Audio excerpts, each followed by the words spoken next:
السلام عليكم ورحمة الله وبركاته. أعوذ بالله من الشيطان الرجيم.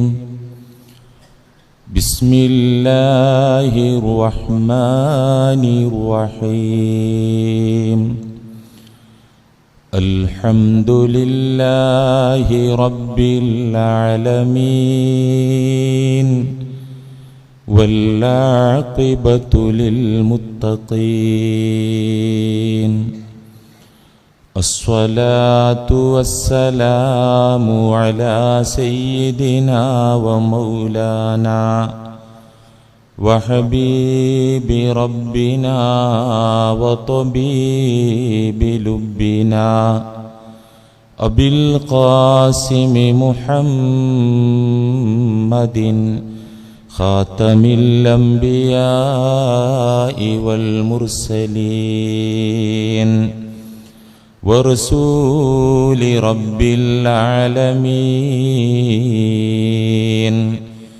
معلم البشرية من لدن حكيم خبير وعلى آله الطيبين الطاهرين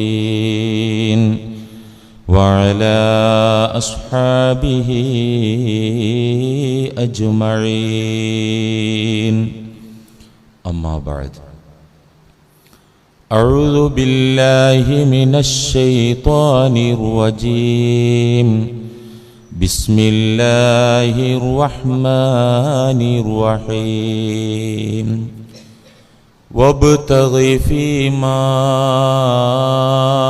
آتاك الله الدار الآخرة ولا تنس نصيبك من الدنيا وأحسن كما أحسن الله إليك. صدق الله مولانا العظيم. رحم الله امرأ سهل البيع وسهل الشراء وسهل الاقتضاء. صدق رسوله الأمين. إلهي لا تعذبني فإني مقر بالذي قد كان مني. إذا فكرت في ندمي عليها عللت أناملي غيظا بسني.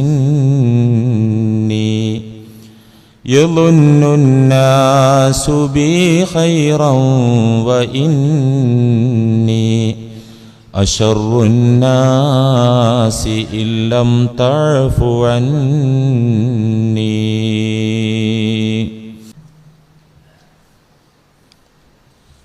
പ്രിയപ്പെട്ട മുഅ്മിനീങ്ങളെ, മുആമലാത്തിലുള്ള അഥവാ കച്ചവട ഇടപാടുകളിലുള്ള ഇഹ്സാനിനെക്കുറിച്ച്, പുണ്യങ്ങളെക്കുറിച്ച്, സുന്നത്തുകളെക്കുറിച്ചാണ് കഴിഞ്ഞയാഴ്ച നാം സംസാരത്തിന് തുടക്കം കുറിച്ചത്. നമ്മുടെ ആരാധനകൾക്കൊക്കെ ഫർളും സുന്നത്തുമുള്ളതുപോലെ, വാജിബും സുന്നത്തുമുള്ളതുപോലെ, നിർബന്ധവും പുണ്യവുമുള്ളതുപോലെ നമ്മുടെ ഇടപാടുകളിലും കച്ചവടങ്ങളിലും നിർബന്ധ കാര്യങ്ങളും പുണ്യകാര്യങ്ങളും ഉണ്ട് എന്ന് പറഞ്ഞു. ആ നിർബന്ധമായ 4 കാര്യങ്ങൾ നാം മനസ്സിലാകുന്ന വിധത്തിൽ ഇവിടെ ആവർത്തിച്ച് പറയുകയും നിങ്ങളൊക്കെ അറിയുകയും ചെയ്തു. അതിനുശേഷം പുണ്യമുള്ള ഇടപാടുകളിൽ, കച്ചവടത്തിൽ കൂലി കിട്ടുന്ന, അള്ളാഹുവിൻ്റെ പൊരുത്തം കിട്ടുന്ന 6 കാര്യങ്ങളുണ്ടെന്നും ആ 6 കാര്യങ്ങളിൽ നിന്നുള്ള ഒന്നാമത്തെ കാര്യമാണ് കഴിഞ്ഞയാഴ്ച നാം ചർച്ചക്കെടുത്തത്. അതെന്തായിരുന്നു ഒന്നാമത്തെ കാര്യം?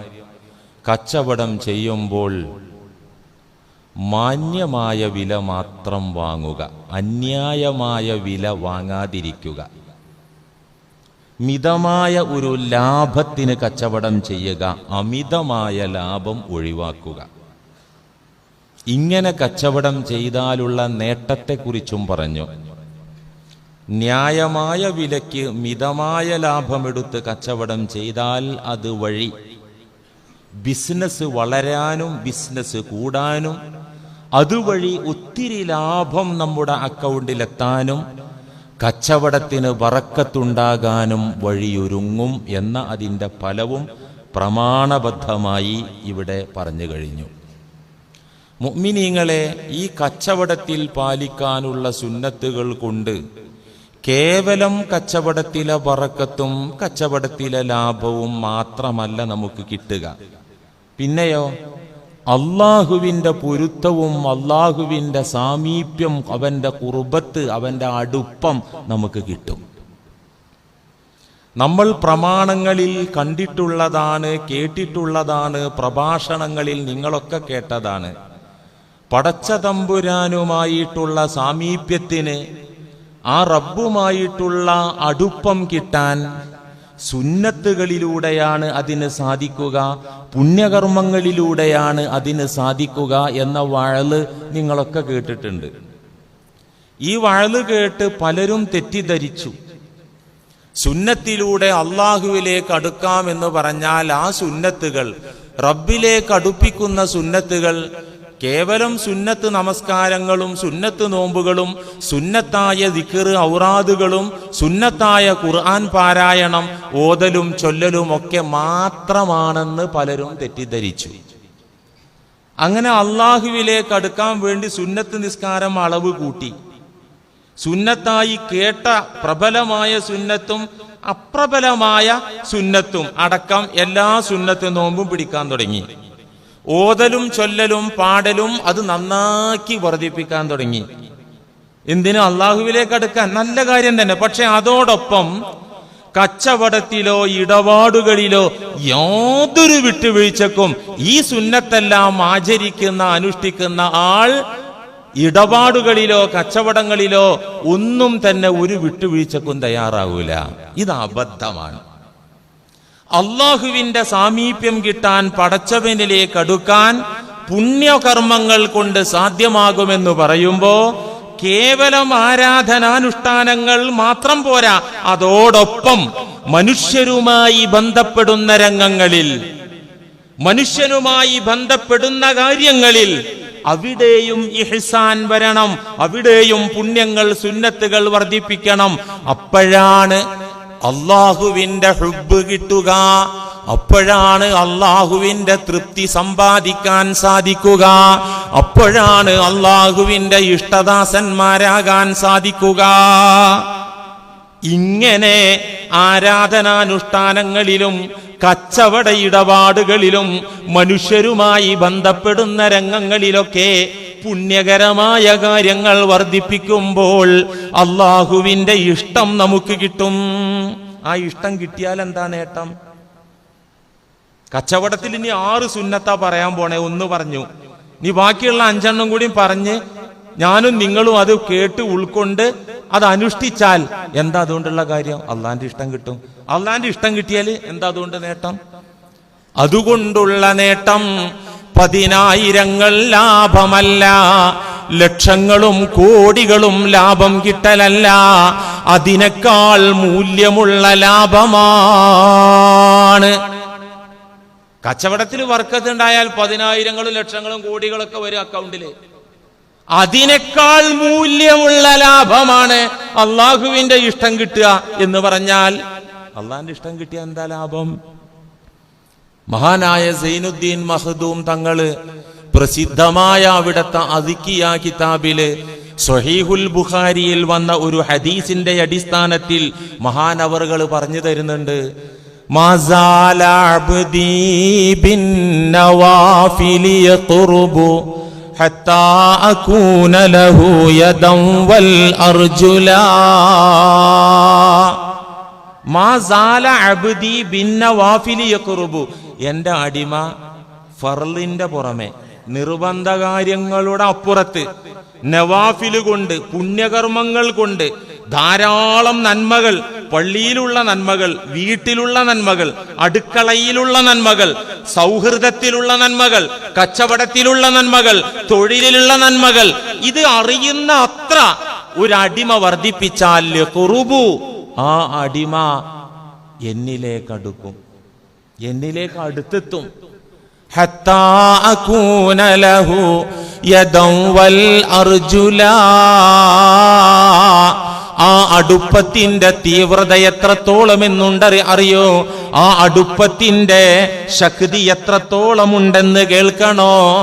ആ വ്യക്തിയുടെ കണ്ണും കാതും കയ്യും കാലും ഞാനാകുന്നത് വരെ അടുക്കും. ആ വ്യക്തിയുടെ കണ്ണും കാതും കയ്യും കാലും ഞാനായി മാറുമെന്ന് അല്ലാഹു ഖുദ്സിയായ ഹദീസിൽ സ്വഹീഹുൽ ബുഖാരിയിൽ കാണാം. എന്നുവെച്ചാൽ ആ വ്യക്തിയുടെ അവയവങ്ങളൊക്കെ അല്ലാഹുവിന്റെ പ്രത്യേക ഹിമായത്തിലായിരിക്കും ഉണ്ടാവുക, കാവലിലായിരിക്കും ഉണ്ടാകുക. അതിനേക്കാൾ ഉപരി റബ്ബിന്റെ ഖുദ്റത്തുകൾ വെളിവാകുന്ന പ്രകടമാകുന്ന ഇടങ്ങളായി ആ ഇഷ്ടദാസന്റെ അവയവങ്ങൾ മാറും. ആ മനുഷ്യന്റെ കണ്ണിന് സാധാരണ മനുഷ്യന്റെ കണ്ണിന്റെ പവറാകൂല. ആ മനുഷ്യന്റെ കാതുകൾക്ക് ഒരു സാധാരണ മനുഷ്യന്റെ കേൾവിശക്തിയുടെ പവറായിരിക്കില്ല. ആ മനുഷ്യന്റെ കരത്തിന് ബറക്കത്തുണ്ട്, കാലുകൾക്ക് മഹത്വമുണ്ട്. അത്രത്തോളം അങ്ങോട്ടടുക്കും. അതുകൊണ്ട് ഈ സുന്നത്ത് നമ്മൾ പഠിക്കുക, ഇടപാടിലുള്ള സുന്നത്ത്. എന്നിട്ട് നമ്മളൊന്ന് ചെയ്യാൻ നോക്കുക. പടച്ചവന്റെ സാമീപ്യം കിട്ടും, ഈ മഹത്വമൊക്കെ കിട്ടും എന്നാ പറയുന്നത്. ഇത് പഠിച്ചറിഞ്ഞ പൂർവീകരായ സ്വഹാബത്ത്, മഹാന്മാരായ താബിഉകൾ, സലഫുസ്സാലിഹുകൾ ഈ സുന്നത്ത് നന്നായി ശ്രദ്ധിച്ചവരാണ്. അവരിലെ കച്ചവടക്കാർ ഒരിക്കലും കൊള്ളലാഭം കൊയ്തില്ല. മിതമായ നിരക്കിലാണ് അവർ കച്ചവടം ചെയ്തത്. അമിത ലാഭം കിട്ടിയപ്പോഴും അവർ വേണ്ടെന്ന് വെക്കുകയാണ് ചെയ്തത്. ഒരുപാട് ഉദാഹരണങ്ങൾ ചരിത്രത്തിൽ നമുക്ക് കാണാം. കഴിഞ്ഞയാഴ്ച പ്രസിദ്ധ താബിആയ മുഹമ്മദ് ഇബ്നുൽ മുൻകദിർ റഹിമഹുല്ലയുടെ കച്ചവടത്തിന്റെ ചരിത്രം പറഞ്ഞു. കേട്ടു, മറക്കുക നല്ലത്. അതൊക്കെ മറക്കലാ സുഖം. ഇതിന് സമാനമായ മറ്റൊരു ചരിത്രം താബിഈങ്ങളിലെ പ്രസിദ്ധരായ ഖുർആൻ പണ്ഡിതർ, സുന്നത്ത് നന്നായി പരിശുദ്ധ ഹദീസ് ഹൃദ്യസ്ഥമാക്കിയ മഹാനരായ താബിഈകളിലെ പണ്ഡിതർ യൂനുസ് ഇബ്നു ഉബൈദ് റളിയല്ലാഹു അൻഹു വലിയ ആലിമാണ്, ഖുർആൻ പണ്ഡിതരാണ്, ഹദീസിൽ അവഗാഹമുള്ള താബിയാണ്. മഹാനവർകൾ ഒരു ബിസിനസ്സുകാരനായിരുന്നു, ഒരു വസ്ത്രവ്യാപാരിയായിരുന്നു. തുണിക്കടയിൽ 2 ഐറ്റംസ് തുണിത്തരങ്ങളേ ഉള്ളൂ. ഒന്ന് 200 ദിർഹംസിന്റെ തുണികൾ, മറ്റ് കൂടിയത് തുണി 400 ദിർഹംസിന്റെ തുണി. അങ്ങനെ 2 ഐറ്റംസേ ഉള്ളൂ, ഒത്തിരി ഒന്നുമില്ല. 400ന്റെ തുണി ഒരു ഭാഗത്തും 200ൻ്റെത് മറ്റു ഭാഗത്തും വെച്ചിട്ടുണ്ട്, എടുക്കാനും കൊടുക്കാനും സൗകര്യത്തിന്. ഇങ്ങനെ തുണിക്കച്ചവടം നടത്തുന്ന യൂനുസ് റഹിമഹുല്ല ഒരു ദിവസം നിസ്കരിക്കാനായി പള്ളിയിലേക്ക് പോയി. പള്ളിയിലേക്ക് പോയ സമയം കട നോക്കാനേൽപ്പിച്ചത് തന്റെ സഹോദര പുത്രനെയാണ്. അവനോട് പറഞ്ഞു, ദേ ആ ഏരിയയിലുള്ളത് 200 ദിർഹംസിന്റെ തുണി, ഈ ഏരിയയിലുള്ളത് 400. കൂടുതൽ പഠിക്കാനൊന്നുമില്ലല്ലോ. സാധാരണ അറിയാൻ പാടില്ലാത്ത ആളെ കടയിൽ നിർത്തിയാൽ കസ്റ്റമർ വന്നാൽ ചുറ്റും. ഇതൊരു ചുറ്റലുമില്ല, 2 ഐറ്റംസ് ഉള്ളൂ. അത് പറഞ്ഞു കൊടുത്തു. ഞാൻ നിസ്കരിച്ചു വരാമെന്നും പറഞ്ഞ് സഹോദര പുത്രനെ കട ഏൽപ്പിച്ച് യൂനുസ് റഹിമഹുല്ല പള്ളിയിലേക്ക് നിസ്കരിക്കാൻ പോയി. ആ സമയത്താണ് അന്യദേശക്കാരനായ മറ്റൊരു നാട്ടുകാരനായ ഒരു പാവം കസ്റ്റമർ കടയിൽ വരുന്നത്. വന്ന അദ്ദേഹത്തിന്റെ കോലും പാവൊക്കെ കണ്ടു. അങ്ങനെ തുണി 2 ഐറ്റംസും കാണിച്ചു കൊടുത്തു. 200 ദിർഹംസിന്റെ വസ്ത്രമാണ് കസ്റ്റമർക്ക് ഇഷ്ടപ്പെട്ടത്. അദ്ദേഹം അത് മേടിച്ചു. നല്ല തുണി. എത്ര വില? 400 പറഞ്ഞു. ഇരട്ടിയാണ് പറഞ്ഞു. അറിയാൻ പാടില്ലായിട്ടല്ല, ഇദ്ദേഹത്തിന് അത്ര ബോധിച്ചു. എത്ര വില? 400. ഒരു കുഴപ്പമില്ല, 400-ന് എനിക്കിത് ഇഷ്ടായി എന്ന് 200 ദിർഹംസിന്റെ തുണിയെടുത്ത് കാണിച്ചു കൊടുത്ത് 400 വില അറിഞ്ഞപ്പോ കസ്റ്റമർക്ക് ഒരു ബുദ്ധിമുട്ടും ഉണ്ടായില്ല. ആ 400 ദിർഹംസ് എണ്ണിക്കൊടുത്ത് ആ വസ്ത്രം കൊണ്ട് അദ്ദേഹം കടയിൽ നിന്ന് ഇറങ്ങി. ഈ പാവപ്പെട്ട അറാബിയായ മനുഷ്യൻ 400 ദിർഹംസിന് 200-ൻ്റെത് മേടിച്ച് ഇങ്ങനെ പോവുകയാണ്. പോകുന്ന പോക്കില് വഴിയരികെ അതാ വരുന്നു നിസ്കാരം കഴിഞ്ഞ് കടക്കാരനായ താബിആയ മഹാൻ യൂനുസ് ഇബ്നു ഉബൈദ് റഹിമഹുല്ല ഓപ്പോസിറ്റ് ഇങ്ങനെ നടന്നു വരികയാണ്. അപ്പോ കയ്യിൽ ഈ തുണി കണ്ടു, തന്റെ കടയിൽ നിന്ന് മേടിച്ചതാന്ന് മനസ്സിലായി. സലാം പറഞ്ഞു. വലൈക്കും സലാം. നിങ്ങൾക്ക് ഇഷ്ടായോ? ഉണ്ട്, എന്റെ കടയിൽ നിന്നാ നിങ്ങൾ മേടിച്ചത്. ഇഷ്ടായോ? ഓ, നന്നായിട്ട് ഇഷ്ടായി. വില കൂടുതലൊന്നുമില്ലല്ലോ, 200 രൂപക്കുള്ള മുതൽ ഇതില്ലേ, 200 ദിർഹംസിനുള്ള മുതൽ ഇതില്ലേ? 200 400 ആണല്ലോ കൊടുത്തത്. ഇതിനോ? തിരിച്ചും മറിച്ചു നോക്കി. ഇതിന് 400 കൊടുത്തോ? ഇതിന് 400 വില ഇല്ല, ഇതിന് 200 വില ഉള്ളൂ. ഒന്നുകിൽ എന്റെ സഹോദരപുത്രന് തെറ്റി, അല്ലെങ്കിൽ അവൻ പറ്റിച്ചു. രണ്ടാലൊന്ന് നടന്നിട്ടുണ്ട്. ഇത് 200 ദിർഹംസിൻ്റെതാണ്, 400-ൻ്റെതല്ല. അതുകൊണ്ട് കടയിലേക്ക് മടങ്ങി വാ, എന്റെ കൂടെ വാ, ഞാൻ 200 മടക്കി തരാം എന്ന് പറയാണ് യൂനുസ് റഹിമഹുല്ല. അപ്പോ ഈ അന്യദേശക്കാരനായ പാവപ്പെട്ട കസ്റ്റമർ എന്തു പറഞ്ഞു? കുഴപ്പമില്ല, ഞങ്ങളെ നാട്ടിൽ ഈ തുണിക്ക്, ഇതേ ക്വാളിറ്റിയുള്ള തുണി, ഇതേ അളവിലുള്ള തുണിക്ക് 500 ദിർഹംസാ വില. ഇത് 100 ദിർഹംസ് ലാഭത്തിന് നിങ്ങളെ കടയിൽ നിന്ന് കിട്ടിയല്ലോ. 500-ന് ഞങ്ങളൊക്കെ മേടിക്കാറുള്ള മുണ്ടാണിത്. അതുകൊണ്ട് 400 ഒരു കുഴപ്പമില്ല, ഞാൻ പൊക്കോളാം. ഇനിയിപ്പോ കടയിലേക്ക് വന്ന് തിരിച്ച് 200 ഒന്നും വേണ്ട എന്ന് പറയാൻ. അപ്പൊ മഹാനവറുകൾ ഒന്ന് കടുപ്പിച്ചെന്നെ പറഞ്ഞു, ഇൻസ്വരിഫ്, മര്യാദക്ക് എന്റെ പിറകിൽ വന്നോ. അങ്ങനെ നീ എനിക്ക് ലാഭം തരുന്നും വേണ്ട, ഇൻസരിഫ്, മടങ്ങി വാ. ഫഇന്നൻ നുസ്ഹ ഫിദ്ദീൻ ഖൈറും മിനദ് ദുനിയാ വമാ ഫീഹാ. പരിശുദ്ധ ദീനിൽ ഗുണകാംക്ഷ എന്നത് അള്ളാഹു പഠിപ്പിച്ച, അള്ളാഹുവിന്റെ തിരുദൂതർ പരിചയപ്പെടുത്തി തന്ന പരിശുദ്ധ ദീനുൽ ഇസ്ലാമിൽ നസീഹത്ത്, മറ്റുള്ളവരോട് ഗുണകാംക്ഷ എന്നത് ഖൈറും മിനദ് ദുനിയാ വമാ ഫീഹാ, ഈ ലോകം മുഴുവൻ ലാഭമായി കിട്ടുന്നതിലേറെ ഖൈറ്, ഈ ദുനിയാവിനേക്കാൾ ഇതിലുള്ള സകല വിഭവങ്ങളും സ്വന്തമായി കിട്ടുന്നതിലേറെ ഉത്തമം, മേന്മ ഈ നസീഹത്തിനാണ്, ഗുണകാംക്ഷക്കാണ്. താങ്കൾക്ക് അങ്ങനെ 200 നഷ്ടപ്പെടുക എന്നുള്ളത് ഗുണകാംക്ഷക്ക് വിരുദ്ധമാണ്. ഇൻസരിഫ്, മര്യാദക്കിന് പോരാറ്. അപ്പൊ കസ്റ്റമറാ മുണ്ടും കൊണ്ട് പിറകിൽ വന്നു. കടയിൽ ചെന്നിട്ട് 200 ദിർഹംസ് എടുത്തിട്ട് പണക്കിഴിയിൽ നിന്ന് എടുത്തിട്ട് മടക്കി കൊടുത്തു. കസ്റ്റമർ പോയി റാഹത്തായിട്ട്. നേരെ സഹോദരപുത്രന്റെ നേർക്ക് തിരിഞ്ഞു ചോദിച്ചു, നാണമില്ലടാ നിനക്ക്? ഇരട്ടി വില, എന്റെ ചരക്കിന് ഇരട്ടി വില മേടിക്കാൻ നാണമില്ലടാ നിനക്ക്? കൊള്ളലാഭം കൊയ്യുമ്പോൾ അള്ളാഹുവിനെ ഓർത്ത് ഭയപ്പെടുന്നില്ലടാ നീ? അദ്ദേഹം പറഞ്ഞു, കൊച്ചാപ്പ, ഞാനൊരു തട്ടിപ്പും നടത്തിയിട്ടില്ല, ഞാനൊരു വെട്ടിപ്പും നടത്തിയിട്ടില്ല. ഞാൻ 200-ന്റെ മുണ്ട് കാണിച്ചു കൊടുത്തു, 400 തരാൻ പറ്റുമോ ചോദിച്ചു. അങ്ങേർക്ക് റാഹത്തായി, ഞാൻ വിറ്റു. ഇവിടെ ഒരു ചതിയോ വഞ്ചനൊന്നും ഞാൻ ചെയ്തിട്ടില്ലല്ലോ. കൊച്ചാപ്പ വഴക്ക് പറയരുത്. കാരണം അദ്ദേഹം ദീനിന്റെ കാര്യത്തിൽ കുറച്ച് കർക്കശ നിലപാടുള്ള മഹാനായിരുന്നു കൊച്ചാപ്പ. എന്നെ ഉപദ്രവിക്കരുത്, ഞാനൊരു ചതിയും ചെയ്തിട്ടില്ല, കസ്റ്റമർക്ക് റാഹത്തായപ്പോ അങ്ങനെ വിറ്റതാ, കുറച്ച് വില കൂട്ടിയിട്ട്.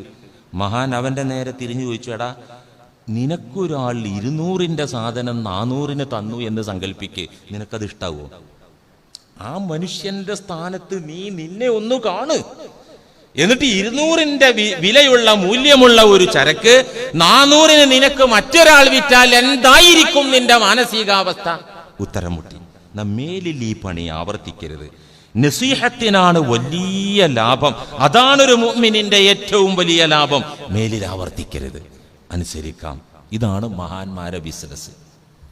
അപ്പോ അമിത വില ഈടാക്കാതിരിക്കുക, ഒന്ന്. നമ്പർ 2, ഇതൊക്കെ വിശദീകരിക്കണേ, കുറെ പറയാണ്ട് നമുക്ക് പെട്ടെന്ന് പറഞ്ഞു പോവാ.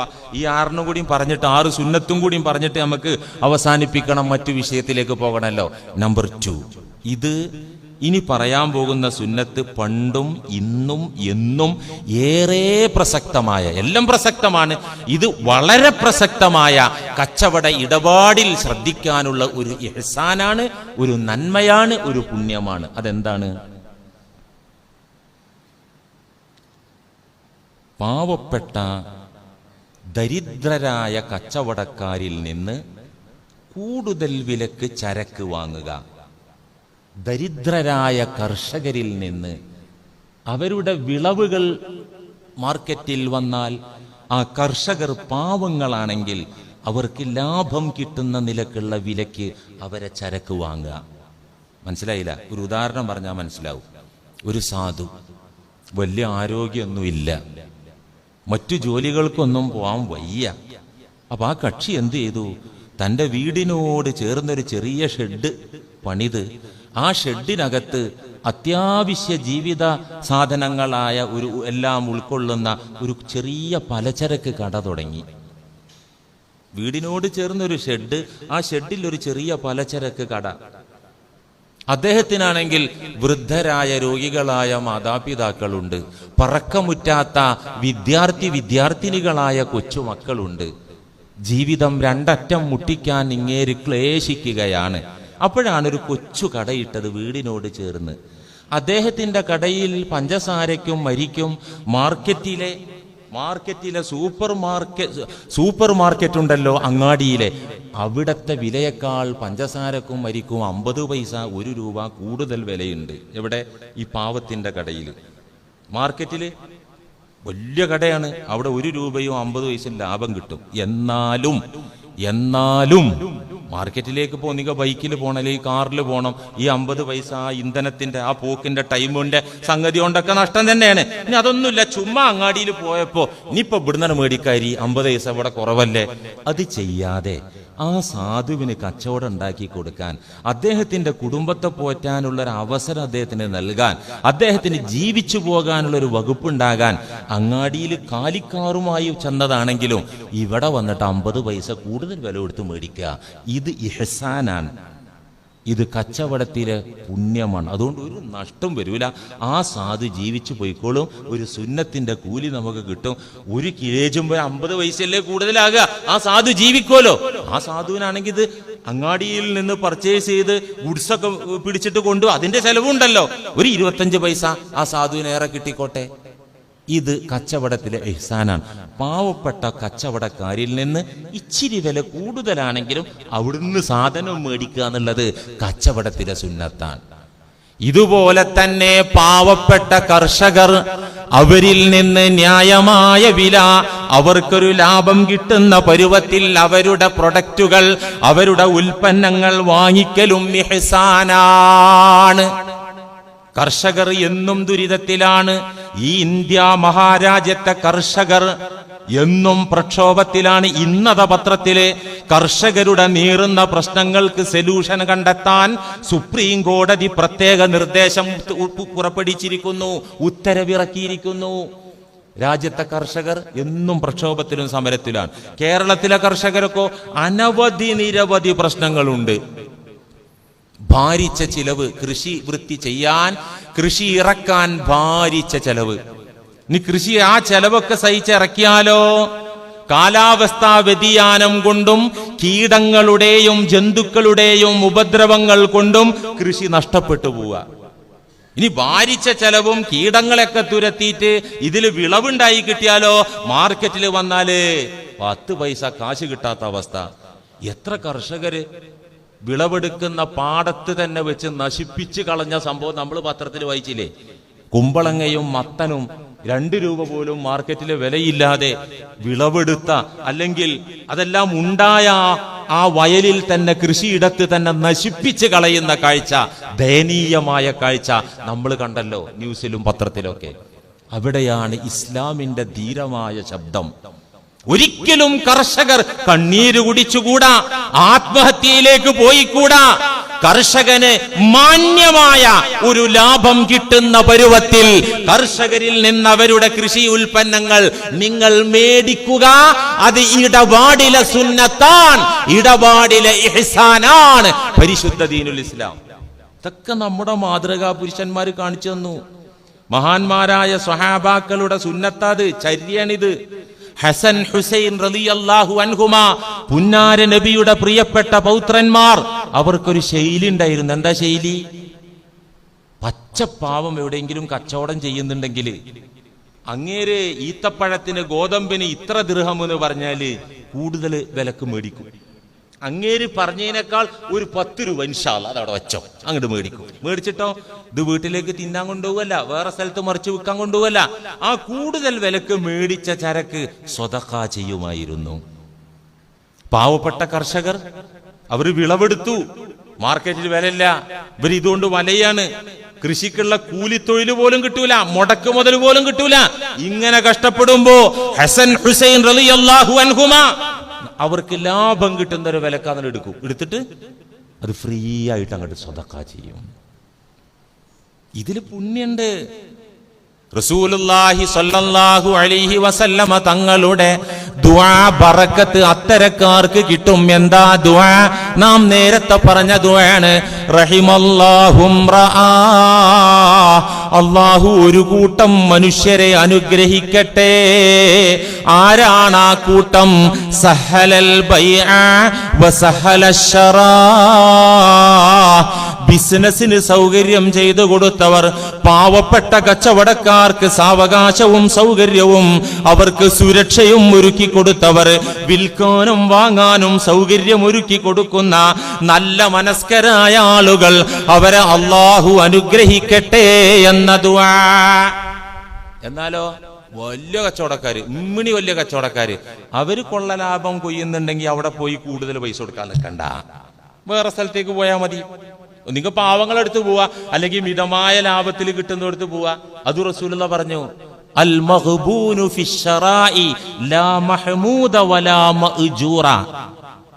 അമിത ലാഭം എടുക്കുന്ന സമ്പന്നനായ കച്ചവടക്കാരൻ അവിടെ പോയി ആ കച്ചവടം ഉണ്ടാക്കി കൊടുക്കല് ലാ മഹ്മൂദ, അത് സ്തുത്യർഹമല്ല, വലാ മഅ്ജൂറ, അതിന് കൂലിയും കിട്ടൂല. പക്ഷെ പാവപ്പെട്ടവനാണെങ്കിൽ അത് സ്തുത്യർഹമായ ഏർപ്പാടാണ്, അതിന് കൂലിയും കിട്ടും. ഇപ്പൊ രണ്ടെന്താണ്? പാവം കച്ചവടക്കാരാണെങ്കിൽ അവിടെ ഇച്ചിരി വില കൂടുതലാണെങ്കിലും അവിടുന്ന് മേടിച്ചോളുക, ആ പാവം ജീവിച്ചു പോക്കോട്ടെ എന്ന് കരുതി. കർഷകർ അവരുടെ കാർഷികോൽപ്പന്നങ്ങൾ പുറത്തു കൊണ്ടുവരുന്ന സമയത്ത് മാർക്കറ്റിൽ വിലയില്ലെങ്കിലും കുറച്ച് തക്കാളിയും വെണ്ടയ്ക്കൊക്കെ ഒരു 10 രൂപ 50 രൂപ ഏറെ കൊടുത്തിട്ട് മേടിച്ചാൽ അത് കൂലിയുള്ള ഇഹ്സാനാണെന്ന് ദീനുൽ ഇസ്ലാം പഠിപ്പിക്കുന്നു. അത് കൃഷിയെ പ്രോത്സാഹിപ്പിക്കലാണ് ദീനിന്റെ ഭാഗത്ത് നിന്നുള്ള. 2. ഇനി മൂന്നാമത്തേത്, ഈ 2ന്റെ നേരെ ഓപ്പോസിറ്റാണ് മൂന്നാമത്തേത്. അതെന്താണ്? സമ്പന്നന്മാരായ കച്ചവടക്കാർ, സൗകര്യമുള്ള കച്ചവടക്കാർ പാവപ്പെട്ട കസ്റ്റമേഴ്സിനെ പരിഗണിക്കുക, അവരെ സഹായിക്കുക. അവര് ജീവിക്കാൻ വേണ്ട അരിയും പയറും ഉപ്പൊക്കെ ചോദിച്ചു വന്നാല് കയ്യിൽ പൈസ ഇല്ലെങ്കിലും കടം കൊടുക്കുക. കടം കൊടുത്തിട്ട് കാശ് പറഞ്ഞ നേരത്ത് തരാൻ കഴിഞ്ഞില്ല, എങ്ങനെ? ഇത് അറമാദിക്കാനോ ആഡംബരത്തിനോ അടിച്ചു പൊളിക്കാനൊന്നും അല്ല, മക്കൾക്ക് കഞ്ഞി വെച്ച് കൊടുക്കാൻ വേണ്ടി അരി കൊണ്ടുപോയതാ, മസാല കൊണ്ടുപോയതാണ്. അതിന്റെ അപ്പൊ അങ്ങനെ കൊണ്ടുപോകുന്ന പാവാണെങ്കിൽ പരമാവധി വിലയിൽ വിട്ടുവീഴ്ച ചെയ്യാം, വേണമെങ്കിൽ ആ പണം ഒഴിവാക്കിയാലും കുഴപ്പമില്ല, അത്ര സുന്നത്താണ്.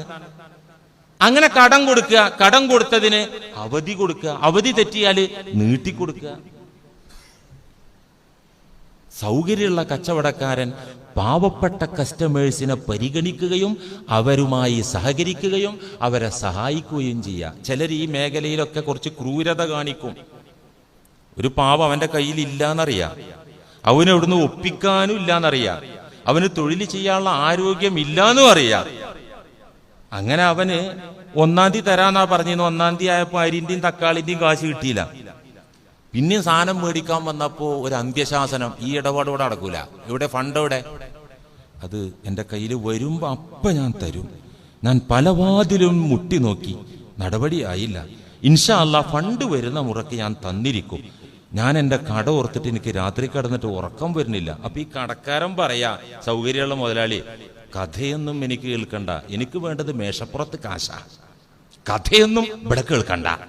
തീ തിന്നുന്ന ആ പാവം ഒന്നുകൂടെ തീ തിന്നുന്നല്ലാതെ കാശിട്ടു എടുത്തു തരാൻ ഇല്ലായിട്ടാണ്, എടുത്തു തരാൻ ഇല്ലാത്തത് കൊണ്ടാണ്. കാശിട്ടൂല.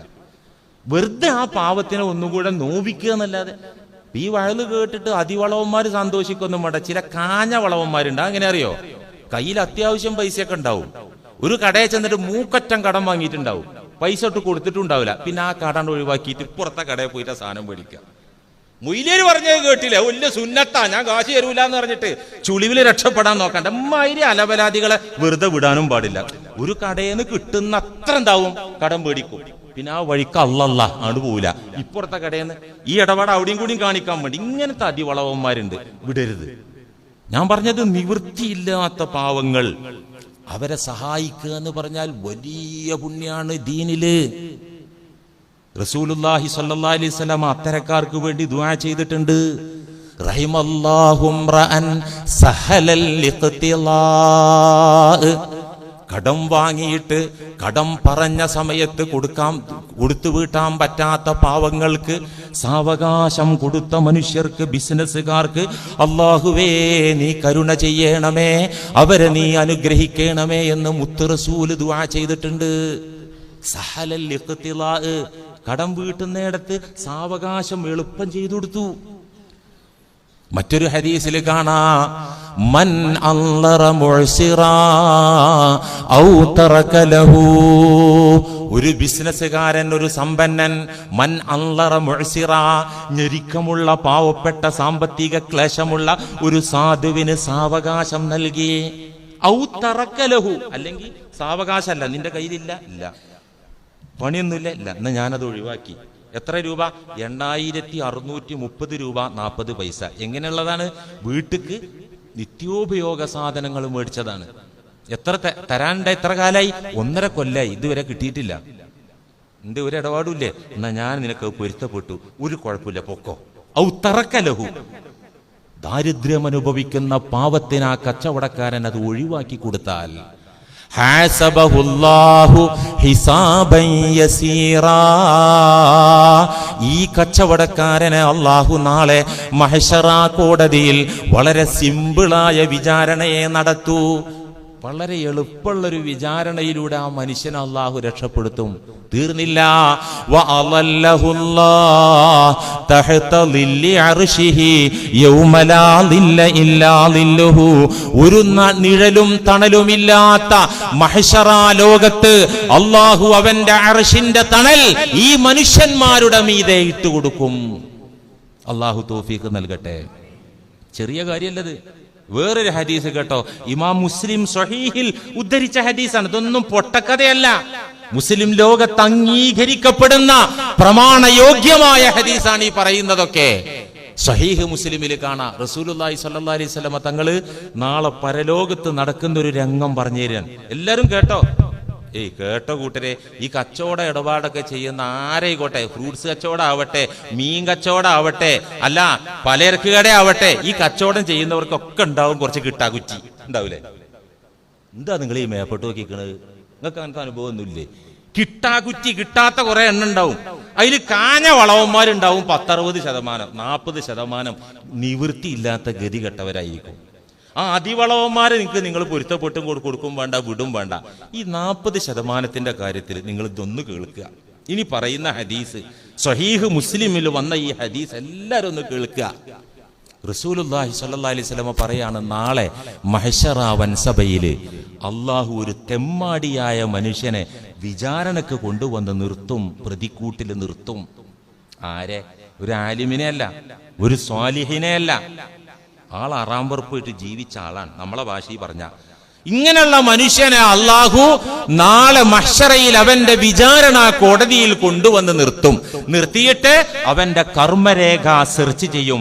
അവൻ നന്മ തിന്മകൾ ചെയ്തത് മലക്കുകൾ പരിശോധിച്ച് നോക്കുമ്പോ ഫലം യൂജദ് ലഹു ഹസനത്തുൻ, ഒരു നല്ലതും അതിൽ കാണാനില്ല, അയാൾ ചെയ്തിട്ടില്ല. ഫലം യൂജദ് ലഹു ഹസനത്തുൻ, ഇദ്ദേഹത്തിന്റെ കർമ്മ കിതാബിൽ, കർമ്മ പുസ്തകത്തിൽ ഒരു നന്മയും ലഭിക്കാനില്ല. മഷിട്ട് തെരഞ്ഞാൽ പോലും ഒരു നല്ല കാര്യം ഇവന്റെ കർമ്മ പുസ്തകത്തിൽ കാണാനില്ല. ഫഖീല ലഹു, ഈ മനുഷ്യന്റെ നേരെ അടുത്ത ചോദ്യം വന്നു. റബ്ബാനിയായ കോർട്ടിൽ നിന്ന് ചോദ്യം വന്നു. ഹൽ അമിൽത ഖൈറൻ ഖത്തു, അല്ല ബെടുക്കൂസേ, നീ ഒരു നന്മയും ചെയ്തിട്ടില്ലേ? അത് ചെയ്തത് എങ്ങനെയോ മാഞ്ഞു പോയതാണോ? ഹൽ അമിൽത ഖൈറൻ ഖത്തു, നിന്റെ കർമ്മ പുസ്തകത്തിൽ ഒരു നന്മയും കാണുന്നില്ലല്ലേ? എന്താ നീ ചെയ്തിട്ടില്ലേ? ഒരു നല്ലതും നീ ചെയ്തിട്ടില്ലേ? ഫഖാല, അദ്ദേഹം പറയും, ലാ, ചെയ്യാത്തോണ്ട് തന്നെ അതിലില്ലാത്ത ഇല്ല അന്നി, പിന്നെ ഞാൻ ഒരു നന്മ ചെയ്തിട്ടുണ്ട് അല്ലാ.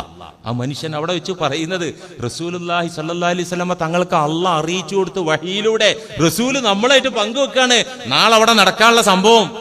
ഇല്ല അന്നി, കാര്യമായിട്ട് നിസ്കാരവും നോമ്പും സ്വതത്തിനും ദാനധർമ്മവും ഒന്നുമില്ല, സമൂഹത്തെ സേവിക്കൽ ഒന്നുമില്ല, ഞാൻ ചെയ്യാത്തതന്നെ ഇല്ല. അന്നി എങ്കിലും ഞാൻ കുന്തു ഉദായിനുന്നാസ്, ഞാനൊരു കച്ചവടക്കാരനായിരുന്നു ദുനിയാവില്. ഞാൻ ആ കച്ചവടം നടത്തുമ്പോൾ കുന്തു ഉദായിനുന്നാസ്,